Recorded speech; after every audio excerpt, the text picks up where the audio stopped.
Yeah, used to talking to a camera and sometimes a dog in the corner, so it's a lot more people than I'm used to. So if you have seen me before, I do have legs. In all my videos, it's just a torso.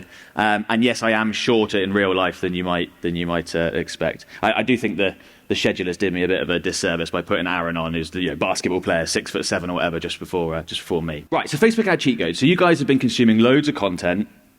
Tons of great ideas. I imagine some people's brains are a little bit fried at the moment. What I wanted to do in this was not make it really technical. If I start talking about the conversions API or anything like that, as I said, brains are gonna fry. I wanted to give you some simple things that you can actually implement relatively easily, but can have a massive impact on the performance of your ad campaigns. So Facebook ad cheat codes, what does that mean? I kind of explained a little bit there, but just to clarify a little bit of how I would define what a cheat code actually is. So it's something that's easy to implement.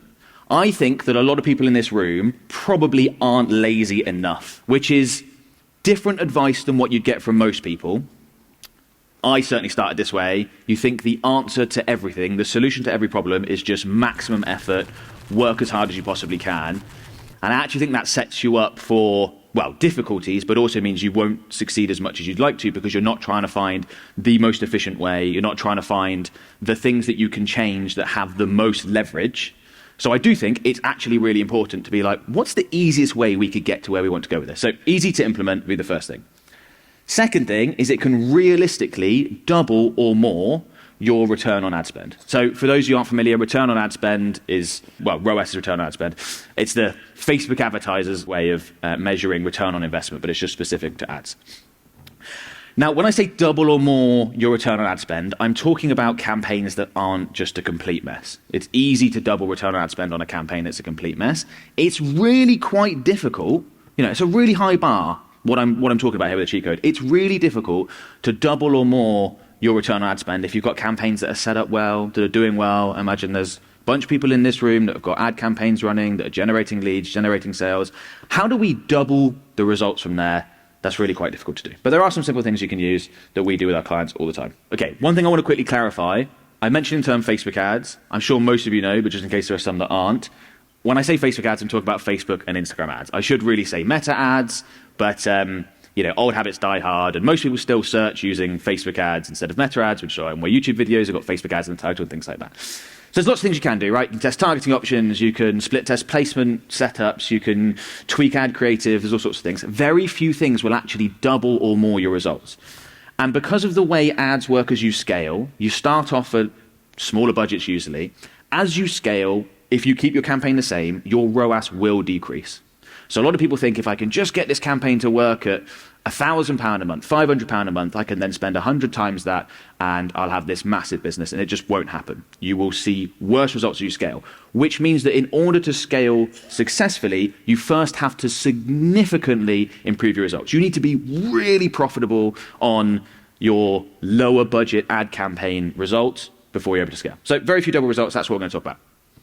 And my goal today is to give you just one or two Facebook ad techniques. I'm actually going to talk about 5, but some of them apply to different businesses, some apply to different business types, so you can apply the right one. I think that's always really important. Something I talk about a lot is you need to take the advice that applies to your specific circumstances. It's super important in Facebook ads, as with anything else. And then hopefully someone in here will implement one of these and it will change their entire business. Because I think if there are people in this room running Facebook ads and you can implement one of these things and it does double your return on ad spend, that might change your entire business, change your entire life. And if it does, please let me know. I'm very findable online. Send me a DM somewhere. Okay, who on earth is this, guys? This is the non-British bit where I just to very quickly talk about myself, which is always weird and a bit uncomfortable. The reason why I'm doing this very quickly, got this in here, is just to say whenever you're taking anyone's advice, I think it's really important that you know that they know what they're talking about. So here's the 10-second version that should give you confidence to let you know that I know what I'm talking about when it comes to giving you a bit of Facebook ads advice. So specialist Facebook ads agency now for almost 8 years. We've worked with 1,000, probably more than 2,000 clients across, and we're broad. We work with like all different niches. So a lot of the content I create, a lot of things I'm going to talk about today will apply if you're a service business or an e-commerce business or anything like that. And I've personally overseen ad campaigns that spent more than £50 million on Facebook and Instagram ads, which is quite a bit. Cheat code number 1. What can double or more your return on ad spend with your Facebook ads? Influencers, but not in the way that most people think. Now, most influencer marketing revolves around, here's someone with a following, can I pay you to promote my stuff? And that's great. Nothing wrong with that. They're going to promote it to their audience. You might get some sales, some leads from it. But 48 hours after the post, no one's going to see it again. It's the nature of all these platforms. Things move in and out. Maybe if it's a long-form YouTube video that you get someone to do, it's going to get some more traction because it might rank in YouTube search, and that's great. But for the most part, if it's an Instagram post, 48 hours after they posted it, you're done. Maybe it's worth it, maybe it wasn't.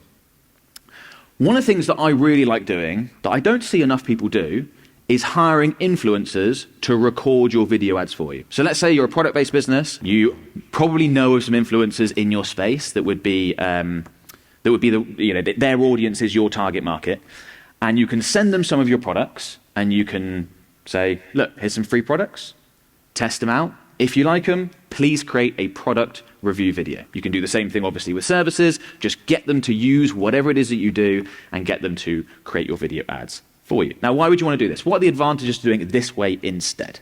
Well, they're much longer lasting. If you've run ads for any length of time, you probably know that sometimes you get ads that just absolutely crush it, and you can run those for 6 months, a year. You've not got that 48-hour window max on an organic Instagram post or something like that. Not saying don't do that, but just with this, you might be able to leverage that piece of creative that influencer's created for you and use it for a very, very long time. High quality. Influencers, most of them, record video for a living. So they're probably going to produce a video ad that looks really nice. That makes a difference. And it saves on ad creative cost. One of the pushbacks I get when I say to people to do this is they say, I can't afford to hire an influencer. You can. I'll explain why in a minute. But just think about this. If you're getting them to create your video content for you, your video ads for you, you don't then need to hire a videographer or whoever was going to be putting that creative together. So something to factor in. Featuring an industry-specific influencer is a very powerful scroll stopper. So think about how people use Facebook and Instagram. Scroll. Something grabs their attention, paid a bit of attention. Does it hold it long enough? Do I check it out? No, yes. If not, scroll.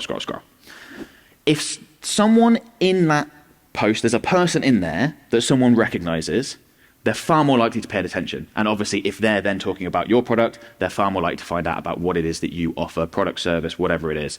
And that's a big deal. So how would you go about actually doing this? Start with the little fish. So I'm going to give you an example from a client of ours. Unfortunately, I can't share names or specific ad creative or anything like that. Trust me, if I could, I would love to. I'd have double the social media following if I could. But, I'm sure a lot of you in here work with clients and things need to be kept confidential. Okay, but I can tell you how it worked and the details and all that sort of stuff. So this client sells newborn clothing. And we hired a influencer in the baby niche that talks about newborns and what you do and all that sort of stuff. So very, very relevant. They had about 175,000 followers on Instagram. So we're not talking anything massive here. I know to a lot of people here, that would seem like a really big following, but there are lots of people that have followings in that sort of size, and they're all very relevant to the products that this client sells. That person is only known in that specific niche. So it's been really nice being here the last few days. Quite a few people have come up and said, hi, watch your videos, all that sort of stuff. I'm only ever going to be recognized in a place like this. I never have anyone come up to me in regular life. And that will be the same for this influencer. This is not someone who's famous that costs tons of money to go and hire. This is someone that has a very specific following that you can go ahead and hire. And I'll show you what that looks like. So contacted them, explain more about that. Explain the whole setup, how we're going to do things, yada, yada. Sent them a handful of products, said, look, these are free. Also, if you like them, a couple of product review videos would be great. Got 2 out of this influencer. Cost was $800. This is a US-based client and a US-based influencer. $800. That was it. I think when I explained this to someone else, they were asking me about, how could you possibly hire someone with that sort of following for $800 to do this for you? And you think, well, it's really quick and easy for them to do it because they record video all the time. Very quick and easy for them to do it. And if someone has 175,000 followers on something like Instagram and they're in the sort of newborn baby space, they're not making a ton of money out of that. So $800, bunch of free product, it's a good deal. Yeah, there are other industries where you'd have to pay a lot more because they're a lot more lucrative, marketing being one of them. But I think I'd like that to sort of shatter a few limiting beliefs on we couldn't hire someone with a proper following, because you probably can, depending on what it is you're advertising in. The result, 263% improvement in return on ad spend. That is absolutely massive. That is completely business changing. And because of that, we scaled this client's ad campaign from $15,000 a month to $65,000 a month. Hopefully we will be able to go again and keep doing it. This technique and some of the other ones I'm going to explain, they are simple, but they're very effective. There's no point overcomplicating things. As I said, I think some of you in this room are probably not lazy enough. I was that way, and it meant that I earned next to nothing for the first 7 years of having my own business. Okay, how do you go about finding these influencers? Outreach. This one was just a direct message via Instagram, believe it or not, because they're on Instagram. Very easy. You probably already have an idea of whatever industry you're in. Of some people would be like, oh, they'd be good. Oh, they'd be good. They'd be good for this. And that was this client. This client knew exactly a few people to contact a few. This one said, yeah, sure, sounds great. You can also, you want to take this to another level, influencer platforms, things like Influencity and things like that. And then you can also get influencer agencies to do this for you. I think if the average advertiser took 10% of their ad budget, so what they're actually spending on ads, and put that into the creative, whether it's an influencer or improving their creative, they would definitely see more than that back. Because you only need a 10% improvement in the performance of your actual ads for that to be net positive. And if you get a 263% improvement in ads like this one, then you've made way more money by just taking a little bit out and spending a little bit less on the ads themselves. Okay, cheat code number 2. I saw a bunch of you run Facebook ads. Who's generating leads as opposed to selling products and things like that? Okay, good amount of you. Yeah, probably half. So this one's for you. So Facebook advertisers complain about lead quality all the time, and clients, if you run campaigns that generate leads, will also complain about lead quality. Single best way to improve lead quality is with follow-up. Ridiculous persistence. Do it very quickly. Do it very often. This is not super sexy. This is not super interesting. Will this make you a lot more money? Yes. Aim for this. That is my 4-year-old Springer Spaniel, who is possibly the most insane dog that has ever been created. But if everyone who generated leads and was responsible for following up was as keen on lead follow-up as he is about chasing the ball, no one would ever complain about leads. So here's what typical lead follow-up looks like. I'm sure some of you can relate to this, right? So you generate the lead, it comes in. Day 1, meant to call them, didn't get to it, was busy. I'll try tomorrow. Then tomorrow, you call, they didn't pick up, so you left a voicemail. Next day, emailed because they haven't got back to you from your voicemail, messaged. Day after that, haven't heard from them, should probably call again. Day 5, oh, they haven't got back to me, they're not interested, I'll give up. That is very, very typical, and you are missing out. Here's my recommendation, which I know will shock a bunch of you and seem quite painful. Follow up with your leads within 5 minutes of them being generated. Could completely change your business. If you're used to calling all your leads at the end of the day or the next morning, and it needs to be a call, by the way, don't bother emailing. If you're generating leads, Facebook, Instagram, whether it's via instant forms on the platform or via your website, you need to ask for a phone number and you have to call. Do it within 5 minutes. That sounds crazy. You will get in touch with probably 3 or 4 times as many people if you do it within 5 minutes. And the conversation will go something like, hi, I'm calling you because you just signed up for this, you registered interested in this, can you tell me a bit more about what it is you're after? And they will go, oh, wow, I just did that. Oh, I wasn't expecting a call. Great, yeah, actually, I need help with this. Whereas if you even leave it a day, people go, sorry, who are you? Why are you? What was this about? I don't think I did fill out that form. I imagine there's lots of people in the room who've had that experience. Easy way to do this is you can integrate a CRM with Facebook if you're generating, if you're using instant forms to generate your leads, and those can notify you the minute a lead comes in. So you, one of your team members, pick up the phone straight away. I mean, I know it sounds boring, but that might triple the revenue you generate. Because if you get in touch with 3 times as many leads, you'll convert 3 times as many, and you haven't spent any more on ads. So after you've called them within 5 minutes, I try calling twice a day, every day, for 7 days to initiate contact before giving up. Which sounds like a lot, but again, get someone to do it. You almost certainly cover someone's salary by getting them to do this for you and really go for it, really follow up. Okay, cheat code number 3, exceptional offers. Back to one that can apply to everyone. You've probably heard a lot of this stuff, but I want to give a little wrinkle on it and give you an example. An exceptional offer will make everything else much easier. I'm always looking for things that will make everything else much easier. Is there one thing I can do that will just make everything else much easier. Just as a little side note from this, that's what I did with my own personal brand. Would it be easier for me to run a marketing agency if I built a personal brand? Would it make everything easier? Client acquisition, lead gen, finding talent? Yes, all of it. Exceptional offer will do that for your Facebook and Instagram ads. Here's an example. This client, they do boilers. So they supply the boiler and install it. Really boring business, right? Average cost of a boiler is about £3,000, apparently. Their offer, this is their exceptional offer, interest-free finance deal, £6 a week. The boilers they put in weren't actually £3,000. They were like cheaper ones that were like 1,200 quid, but that's how £6 a week can work. I don't know, paid off over a 5-year term or something like that. But that's a really good starting point. It gets better. And they guarantee 72-hour delivery and installation. So imagine you're someone, I mean, you know, most people in this room will live in the UK. Weather's terrible. Winters are cold. Apparently September's weather's terrible as well.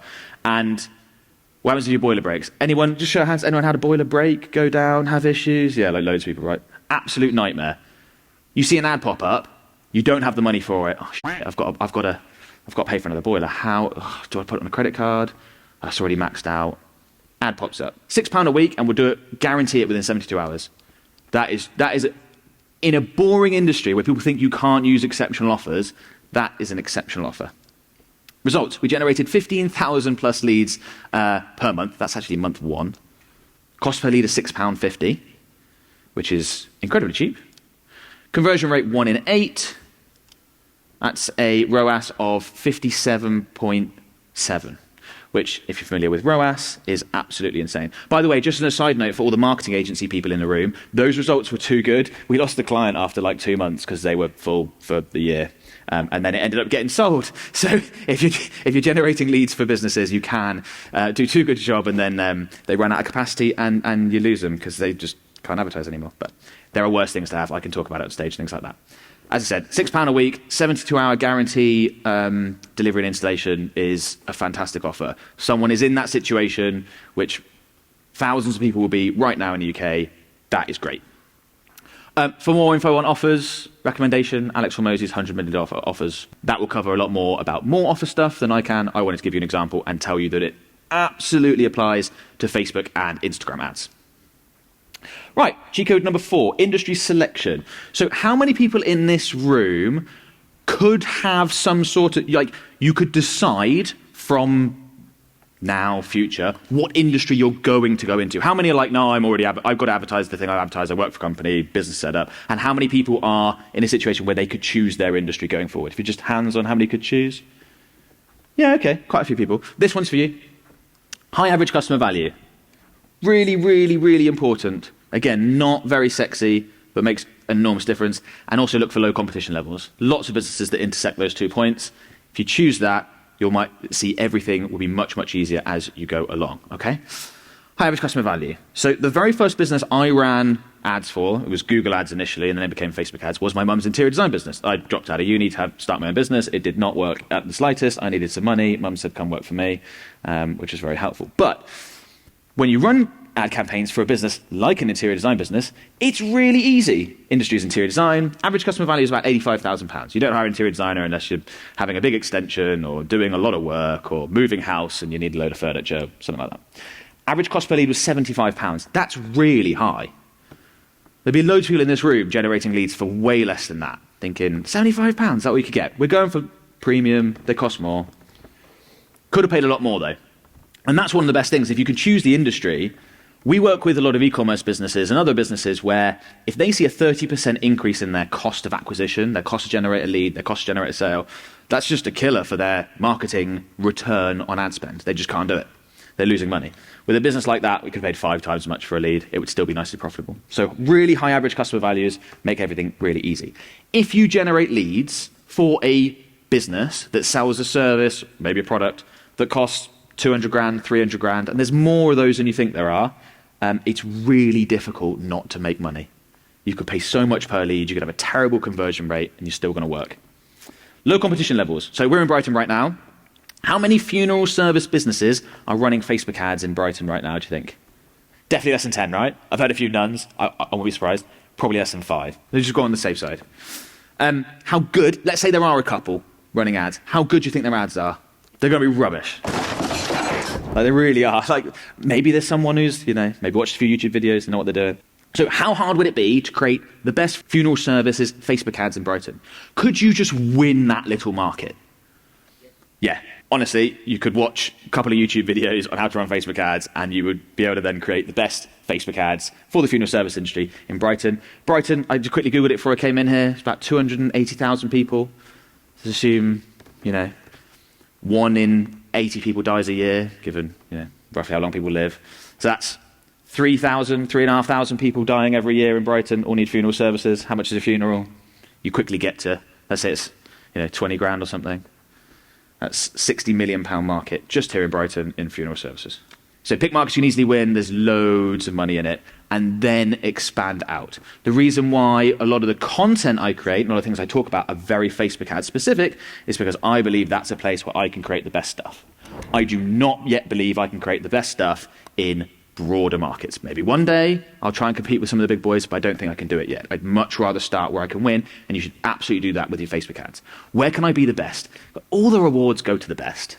Like, all the rewards go to the best. There's lots and lots of Facebook ad markets where there might be 400 businesses running very, very similar ads, and 90% of the sales will go to 5 of them, 10 of them. Okay, next one. Specific positioning. So you've all heard niche down, something I'd recommend. But how do you go about doing that with Facebook ads nowadays? So we used to do that with targeting. Anyone here run Facebook ads more than 8 years ago?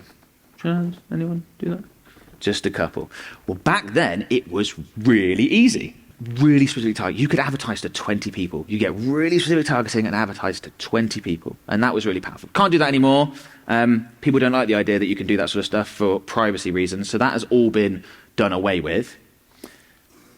You can target small audiences. Nearly always you're going to see worse results than if you target, at least to some extent, larger audiences. But you can achieve specificity through your messaging instead. You can target broad, but include specific words, phrases in your copy, in your ad creative, that lets people know this ad is for them. This offer is for them. Don't think that it's the targeting at the ad set level that does all the heavy lifting on who you reach. More and more and more, we're seeing that in the ad from a copy and creative standpoint. So let me give you an example. Let's say we've got a fitness apparel brand, clothing. Create separate ads for each use case. Now you might be thinking, well, of course I'm going to create separate ads for each use case, right? I've got football boots and I've got running shorts and I've got, no. Much more specific than that. So let's say you have running shorts. Let's say you have one pair of running shorts. Instead of just creating an ad advertising your running shorts, we would look to create one ad that focuses on long distance running, one ad that focuses on running in the winter, one ad that focuses on cross country running. Like, the differences between things like long distance and cross country are very small in terms of what the product needs. I said this could be the same product, could be different products, it could be the same product.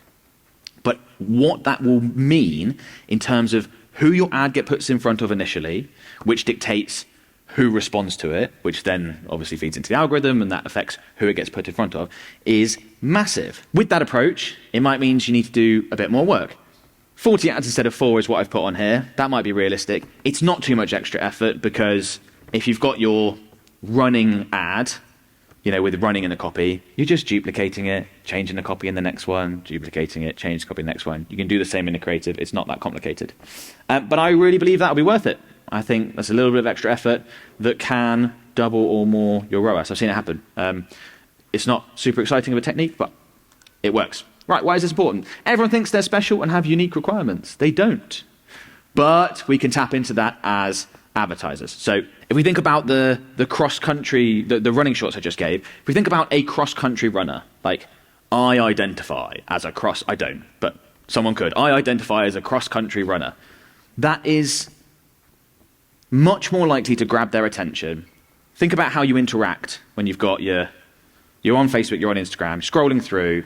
A lot of people will see very similar ads for very similar things, one after the other. I bet tons of people in this room could go on Facebook or Instagram right now, and you will scroll and you will see tons of ads from marketers selling, courses and all sorts, right? They'd be very, very similar. Other people are seeing the same things. So when they're seeing all these ads for like running equipment, because they've been categorized in that interest, and they're seeing running shorts, Cross-country running shorts. Oh, that's for me. That's just what I'm a cross-country runner. That's just what I need. That's what I want to go ahead and grab. It could be the exact same pair of shorts, but that one will get much more traction. People are far more likely to buy if they believe your product or service is perfect for their needs. Doesn't necessarily have to be the case. I mean, obviously, it's going to work, right? Pair of shorts are running, pair of shorts, more or less. But you can tailor it, and it can make a big, big difference.